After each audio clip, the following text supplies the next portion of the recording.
Laurent Camprobi is about 15 miles off the coast of northwestern Spain, hoisting the mainsail on the deck of the 39-foot sailboat Jean. Ever since he left Lisbon, Portugal, the day before, he has been fighting the elements. But he is in his element too. Camprobi is aiming to qualify for the Route du Rhum, a 4,077-mile race held every 4 years from Saint Malo in France to Guadeloupe, a group of islands in the Caribbean. On a night that's anything but calm, the solo athlete is tacking, adjusting, to ensure that the vessel gets to its destination of Cherbourg, France, about 1,050 miles to the northeast. After more than 12 hours of sailing, Camprobi decides to take a much-needed break. While a beacon automatically broadcasts his position to Route du Rhum organizers every 15 minutes, the waves batter the Jean in a language all their own, screams, whistles, crashes, roars. He knows that in the distance is the craggy peninsula Cape Finisterre, or end of the world, but 6 to 10-foot waves have turned his surroundings into a uniform dark gray. A test of strength and perseverance. Tall and lanky, the 62-year-old has been sailing since his 20s and is eager to tackle the Route du Rhum, which he considers the Everest of sailing. A stylist for a Portugal-based fashion footwear company, Camprobi lives with his partner, Virginie Philip, and their 2 children in Marseilles, where he has been training for months. The race would be a test of strength and perseverance, and Camprobi, a lifelong cyclist and runner, has also been doing weight training to build his core muscles so that he will be better able to keep his balance in rough seas. And tonight, it is indeed rough. As Camprobi lies in the cockpit, resting, a wave crashes into the boat, which suddenly slows down.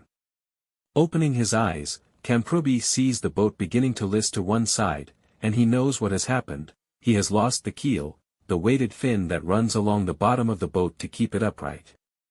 The Jean is capsizing. Nicole Rifkin for Reader's Digest. You have 15 seconds to get below deck before the boat flips over, he tells himself. Your life depends on it. Move. Once below, he attempts to close the door, but water keeps rushing in, making the task impossible. The Jean violently flips upside down, bobbing in the waves. Camprobi has been thrown to the ceiling and is crouched there, on what is now his floor. His prescription eyeglasses are smashed, as are the computer and other electronics, and the pieces are floating in seawater. Advertisement. He ventures farther into the boat to retrieve his survival kit, then returns to what he judges to be the safest spot, by the door. Almost 20 minutes after capsizing, he sets off his SOS signal and grabs his bright red survival suit. Made of waterproof neoprene, it's a bulky, stiff onesie, complete with hood and attached booties. He knows that adrenaline is still keeping him warm, but once it wears off, the suit is his best defense while waiting for whatever help might come. He's in an air bubble, the water, about 68 degrees, is now up to his chest. So on goes the suit, one cramping, chilled leg at a time. At 8:23 p.m., moments after Camprobi activated his emergency beacon, which contained both a radio transmitter and global positioning system, GPS, the Spanish Coast Guard detected it. Immediately, an elaborate, tightly choreographed effort was put into action, complete with 2 rescue ships, 3 helicopters and 5 divers. It was black outside, and dangerous. The question on everyone's mind, how could the vessel's lone occupant survive in such weather, no matter how experienced? Nicole Rifkin for Reader's Digest. Help will come, help will come. At 9:26 p.m., one of the helicopter pilots spotted something white in the swirling, angry sea, the bottom of a sailboat that appeared to be missing its keel. One option, to secure the vessel with slings and hoist it onto one of the ships with a crane, was dismissed as foolhardy because of the wind and the danger it posed to Camprobi. Besides, no one knew what was happening inside. A diver was lowered by a cable onto the hull of the boat, tasked with checking for signs of life. He banged on the hull, shouting that help had arrived. But his words blew away with the wind. Camprobi is finishing putting on the top part of his survival suit when he hears someone banging on the hull. Thump. Thump. Thump. He tries to hammer back, but his arms get entangled in the sleeves. Advertisement. "I'm here," he shouts. "I'm here." Then, nothing. Was he heard? He curls up into a corner to wait, water sloshing and rising ever higher. His air bubble can't last forever. "Help will come," he silently recites. "Help will come. Help will come." Still, a darker thought intrudes, maybe I've been abandoned. To the rescuer's surprise and relief, they heard the sailor shouting back. But for everyone's safety, they put off any rescue attempt until the next morning, when calmer seas and daylight would prevail. The question was, would Kamprubi still be alive when they came back? Time was not their ally. He could die from exposure, or he could drown. But they had no choice. That evening, a representative from France's Ministry of Defense in Marseille phoned Virginie Philip, but she assumed it was a telemarketer and didn't answer. When she checked her voicemail 15 minutes later, she heard a message telling her that Kamprubi's emergency beacon had been set off. Her world fell apart. "Is Laurent okay?" she asked when she called back. "We don't know," came the reply. And so, the waiting began. The couple's daughter, 12-year-old Jean, stayed beside her mom while their son, 3-month-old Paul, slept. Philip called Richard Sauteuse, Kamprubi's friend and sailing team manager, to see if he could find out what was happening. At midnight, she received an update from the organizer of the Route du Rhum. All he could tell her was that the boat had capsized, and the Spanish Coast Guard was involved. Trying to tamp down her panic, Philip focused on being calm in front of her daughter, who eventually fell asleep. Unable to sleep herself, Philip watched the hands of the clock slowly crawl past 1, then 2, then 3, then 4 a.m. Just past 8 a.m., her phone rang again. It was the Ministry of Defense with bad news: the chance of finding him alive is practically zero. Nicole Rifkin for Reader's Digest. It was time to tell Kamprubi's family. Philip started by calling Kamprubi's brother, who assured her that Kamprubi was too stubborn to give up. "He will fight to the end," he told Philip. "Trust me, if anyone is going to survive something like this, it's him." No choice but to have faith. On one level, Philip agreed.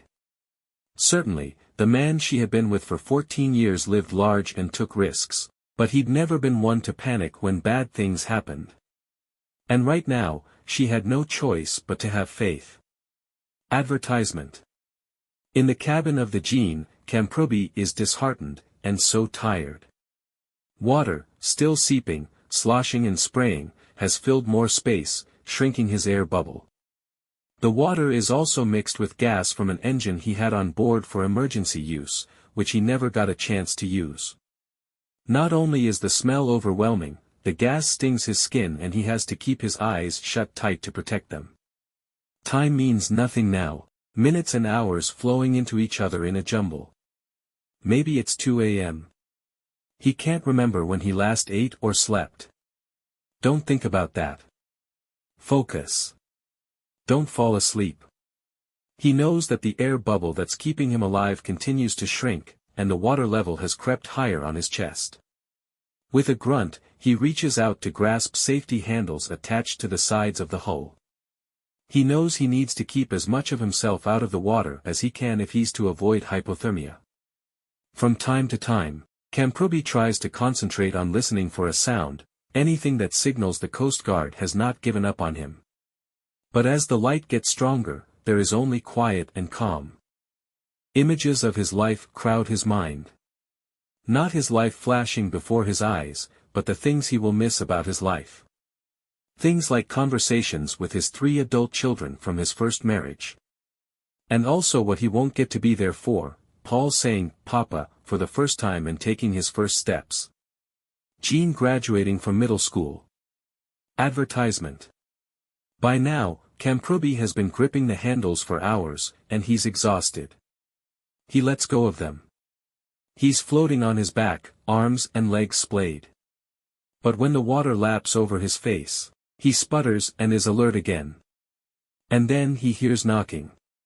Just before 9 a.m., some 13 hours after Kamprubi's boat flipped, two divers made their way to the Jean. The seas had calmed, and their job was to secure the boat with three giant yellow buoys. The idea was to keep the boat afloat while the team conducted either a rescue or a salvage operation. When it was secured, the divers knocked on the hull. They didn't expect to get a response, but they heard shouting.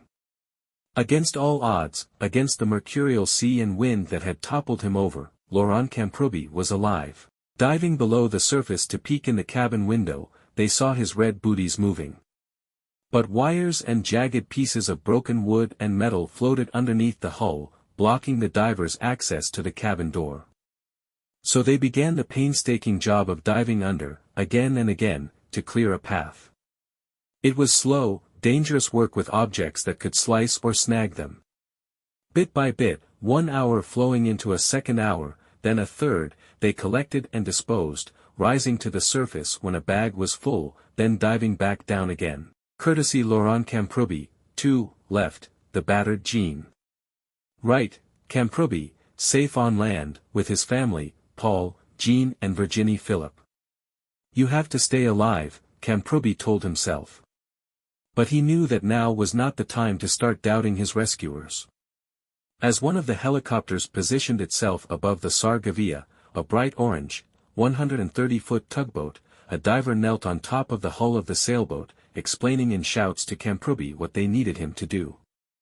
Kamprubi learned there would be no helicopter to lift the Jean up because the vessel was already in pieces, that no divers would smash through the window to pluck him out because it wasn't big enough, besides, water would rush in and pull him under. The only way out was through that door. Surviving was up to him. Tired and chilled from so many hours of exposure, his muscles cramping, Kamprubi understood that surviving this was still up to him. Because as soon as a diver opened the door, he would have to swim out fast, with everything he had, to avoid the torrent of seawater waiting on the other side to pin him down and drown him. He'd have one chance. The rescue began just after noon. Holding his breath, Kamprubi waited by the door, treading water, poised to break through when it opened. He forced himself to breathe slowly, calmly as he waited, and suddenly, the door opened. Acting on instinct, he was through it like a shot, swimming, using adrenaline in his arms and bicycle-hardened legs to power against the rush of the water. He swam under the hull and then made a right turn to go up 6 feet to the surface. He broke through to the surface, gasping for air. A diver, the same one who had knocked on the hull the night before, was waiting to attach a harness so the helicopter could hoist him aboard. Advertisement. The men embraced. I was so afraid you wouldn't survive the night, the diver admitted.